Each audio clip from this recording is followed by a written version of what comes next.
Hello, everybody. Do you notice anything different? It's quiet. I just got a new computer. The old one was so loud, you probably couldn't even hear me talking. I decided I had to get a new computer. This is my first video on my new computer.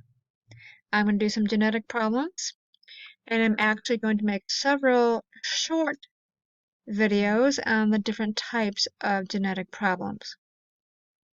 Before we get started, let's go ahead and look at my garden. We're going to do the initial picture, and then I'm going to compare it to maybe a week after that, and then what it is today, and what it will be in a month or two. So let's go ahead and look at my garden. This was my initial picture that I showed you. Not that much growing except for daffodils, which are those flowers that you see.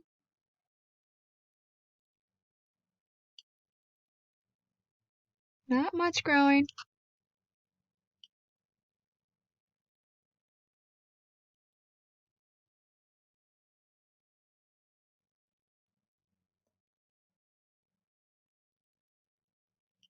Alright, let's go to a day or two later.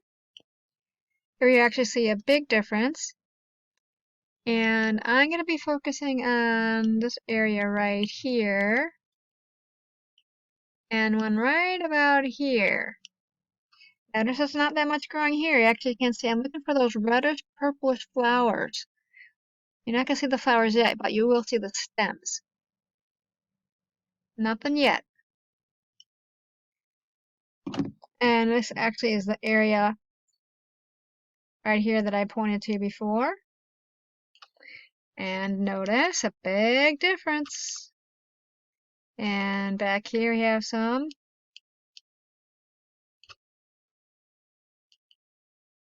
And these are, I mean, can't really see that color, can you?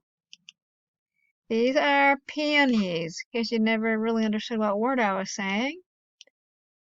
Peonies. P-O-E-O-N-Y, singular. Peonies, plural. Now, what's really interesting about them is they have this pigment. See that reddish purplish color right there in the leaves and in the stems? Those are anthocyanins. And this is a class of compound that are actually really important. They can act as antioxidants and fight free radicals. You know about those. And they can offer anti-inflammatory, antiviral, and anti-cancer benefits. And they're going to be found in a number of plants. Anything that you see that's reddish, purplish, bluish plants like blueberries, things like that, they all have those pigments. So notice in about 4 weeks, there actually was a big difference. Right here, look how much that grew. And that's all because of, what is it? Photosynthesis. Trapping energy from the sun, converting into chemical bond energy in these carbohydrates that make up the stem. And they're going to become really beautiful flowers. I have a whole bunch of different kinds of peonies. And if you were to see my garden in about 2 months, some of it will look like this, a little bit wild. I like my garden on a little bit wild side. These ones right here, these are hyacinths, Queen Anne's lace, and lilies. So that's my garden. So let's go ahead and get started with the dihybrids, because we actually did monohybrids already. So let's go and do our dihybrids. So hopefully you watched the previous video and we saw that When we did the Punnett square for a dihybrid, we used something called the FOIL method. First with first. This one right here, the outers, O. I, the two inners. L, the two lasts. Let's go to an example in our genetic problem handout. Go ahead and get your worksheets out. I sent you the link in the announcement last week. So let's look at our dihybrid worksheet.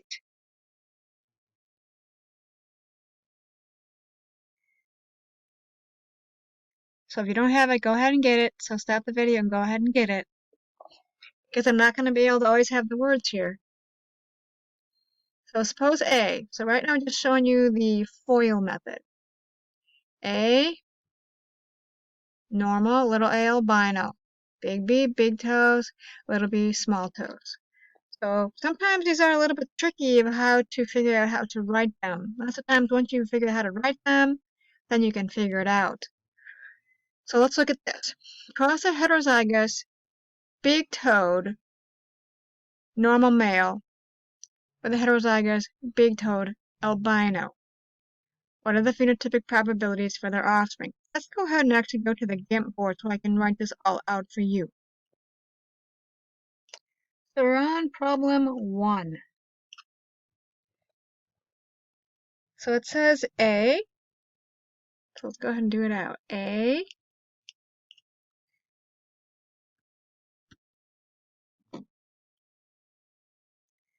That is normal.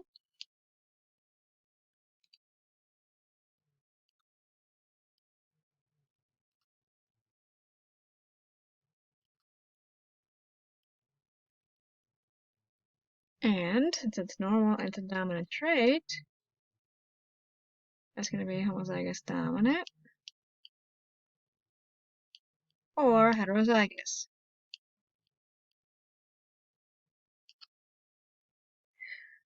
Little a is going to be albino. You also got a new mouse. It's not the same as mine, the other mouse. And this is going to be homozygous recessive. So that is our first trait. Our second trait is big nose, so we're going to use the letter B. Oops.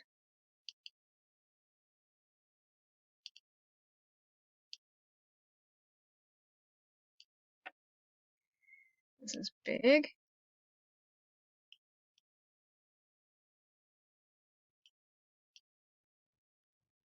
Homozygous dominant or heterozygous. Little b, small. Sometimes it helps if you actually write all this out. It's not a requirement. I'm just doing it to help you. But sometimes it does really help.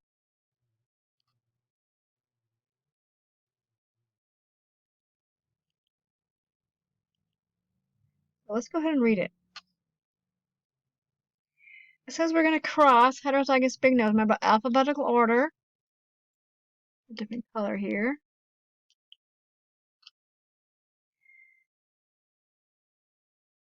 So the heterozygous big nose, normal male.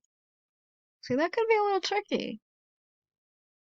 So it's heterozygous. It actually is going to be heterozygous for both traits.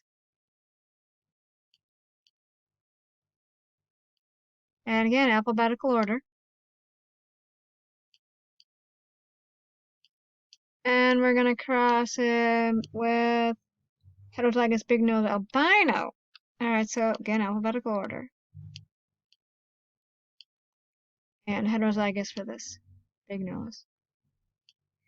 Alright, I'm going to be taking shortcuts.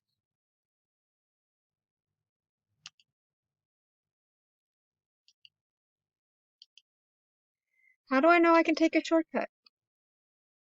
I can take a shortcut if any of the traits are homozygous.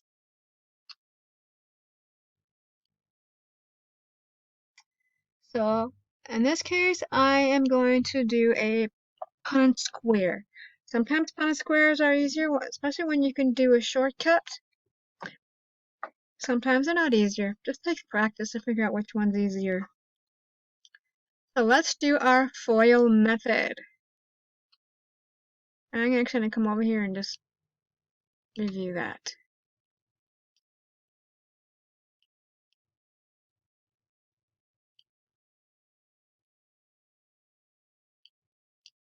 Looks a little strange. I think it's just the mouse.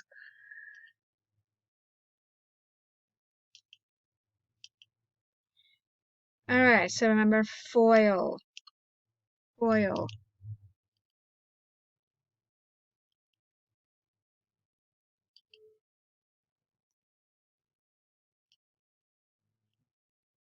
First.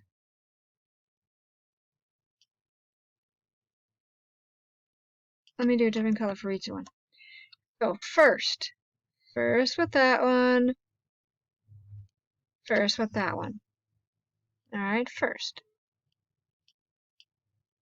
Let me get another color here.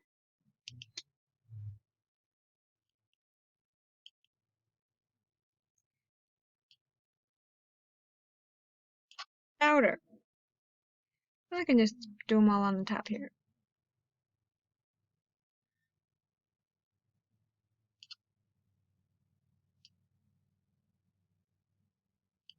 Outer. Everybody see what I did?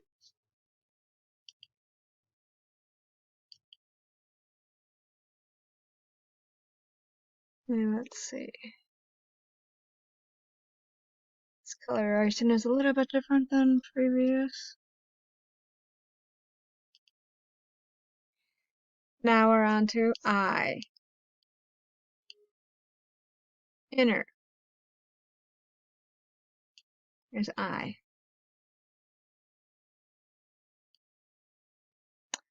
And then our last one.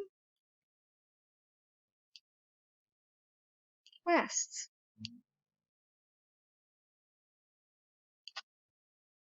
Foil.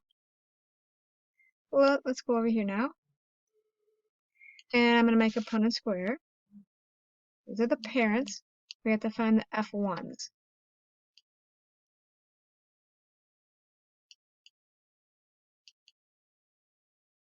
And I am going to be taking a shortcut. Great.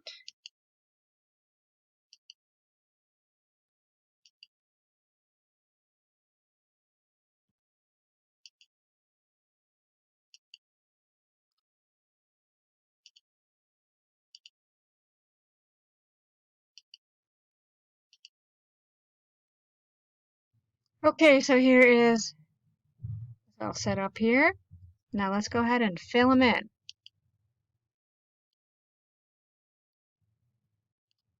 Big A,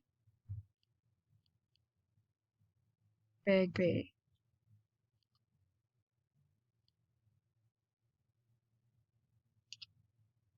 Big A,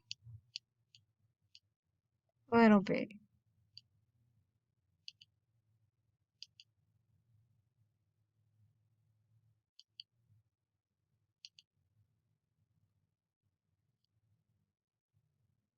Little a, big B, little a, little b.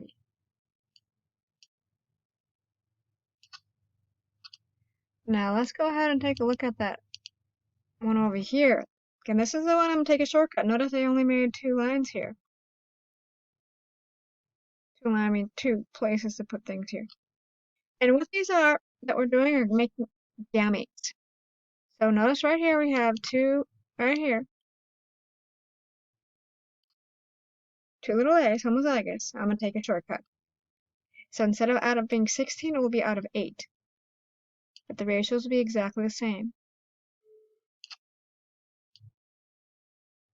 Little a, big B. and little a, little b.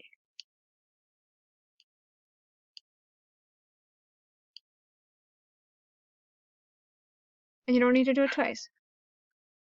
So I'm going to go ahead and fill it in. I'm going to turn this off, so you go ahead and do the same. Fill it out, and then I'll turn it on. You can look and see if you did it right. So go ahead and check that. See if you filled it out like that.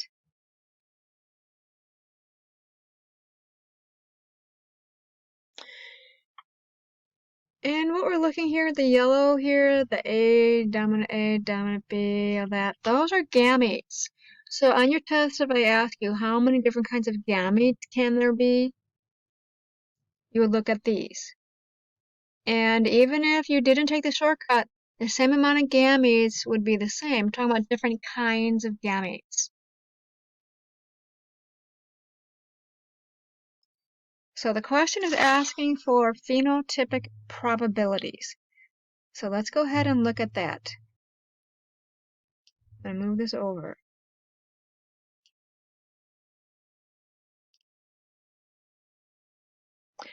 So what we're gonna do, I wrote it on the side over here. We're gonna look for this pattern. I'm always gonna do it in this order. I talked about this in a previous video. Do you want to go back and review that? So this is the pattern that we're always going to be looking at in this particular order. So notice dominant A's, recessive A's. Notice big B, two little b's, big B, two little b's. It's always going to follow that order.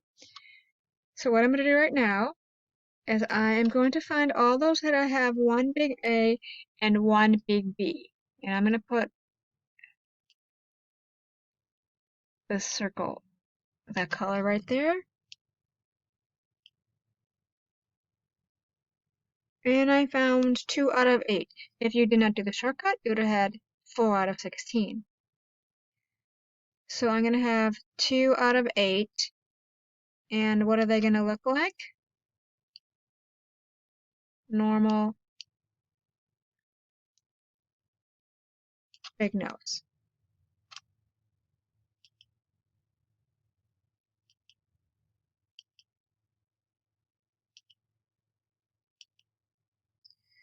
And then we're going to go find all those have one big A and two little, oh, I missed one. I missed one. Previous color right here, so that's not the right color. 3. 3 of those. All right, now I'm going to find all that have one big A and two little B's. And I'll put, this is not a very good color. I don't like that color, but let's go with it. 1 that is normal small nose.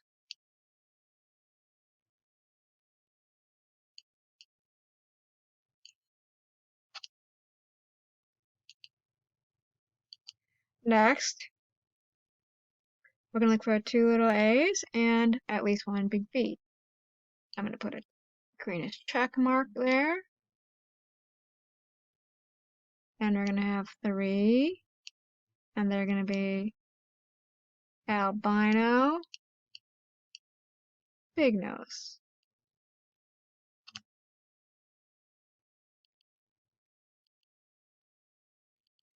And then we only have 1 left. And I'll put a little triangle there. And we have 1 albino small nose.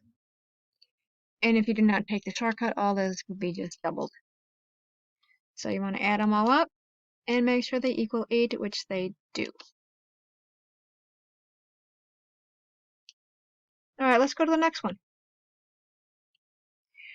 Actually, the next one, it says that they're both heterozygous for both traits. So I am not actually even going to do any work at all. I'm going to keep my pattern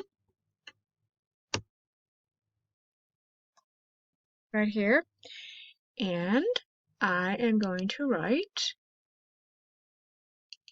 right here 9 to 3 to 3 to 1 ratio. And that will equal 16, no shortcuts. So 9 of them have both dominant traits. Dominant recessive, recessive dominant, recessive recessive. And again, I did that in one of the videos. The video we did it in A4. At the end of A4. If you want to go look there. Okay, let's go to the next one. The next one, so this is number 2. The next one is really easy. Really easy.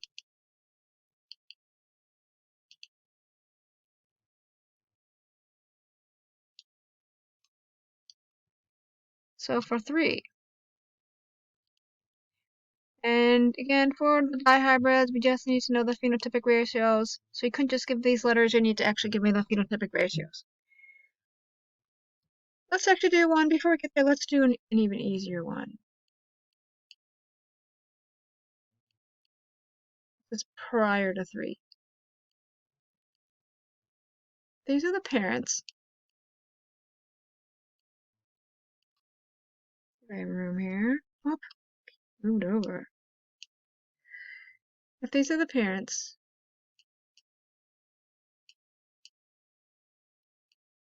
what are the F1s going to be? Again, this is not in the handout, so it's not even 3. Well, we don't have to do any work, really. I mean, we don't do any Punnett squares or anything, or tree method or anything. This one can only give a big A.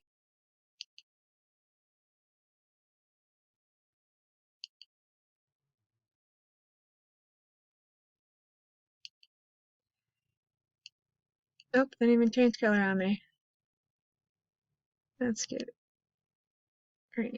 Different color, green. This one can only give a big A, and that one can go little A's. That one can only give big B's, and that one can only give little B's. So all the offspring will be heterozygous. Again, you will need to focus on their phenotypes. So this one here, if all this parent right here, that was normal big nose, and this one was albino small nose. What would be the phenotypes of all their offspring? Same as that, right? It'll be the same. They will all be, what will they be? Normal big nose. So let's go ahead and actually cross. Let's do 3.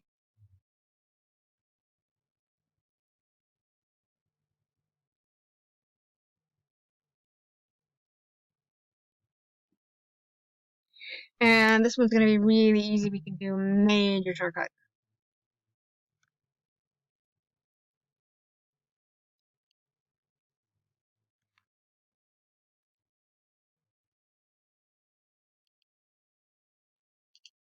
Let's see if you can see this color. So we're going to cross one that's heterozygous for both traits.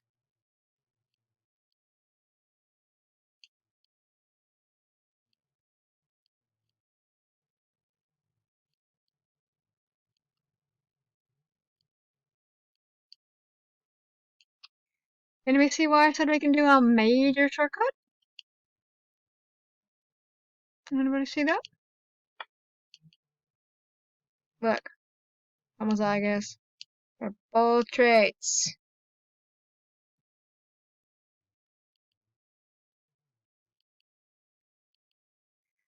So let's go ahead and do this one right here. We're going to do our FOIA method. Set up the Punnett square.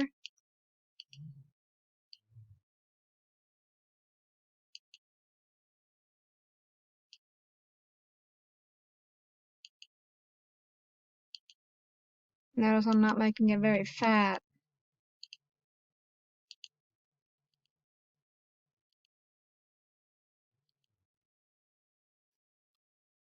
That one times that one.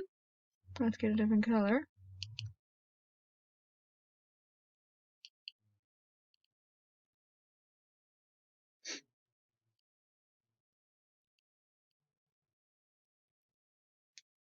F first.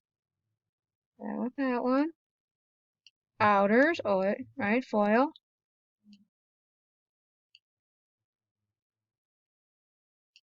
FOI, inners.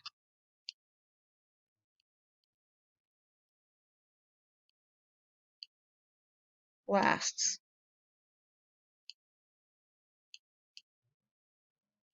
Okay, here is our major shortcut coming up.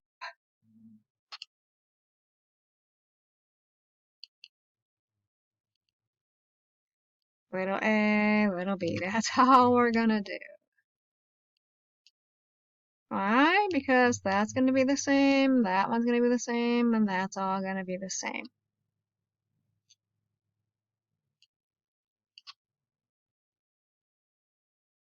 And this is what I got. Again, you could have done it all, but you'd have gotten exactly the same ratio. So let's look at their phenotypic ratio. So again, you need to figure out what are the phenotypes. So we're going to have 1 out of 4, normal big nose. 1, normal, small nose. 1, albino, what is it? Big nose. And 1, albino, small nose. Alright, that's going to be it. That's going to be it for this video. And the next video, we're going to do epistasis and incomplete dominance. So until then.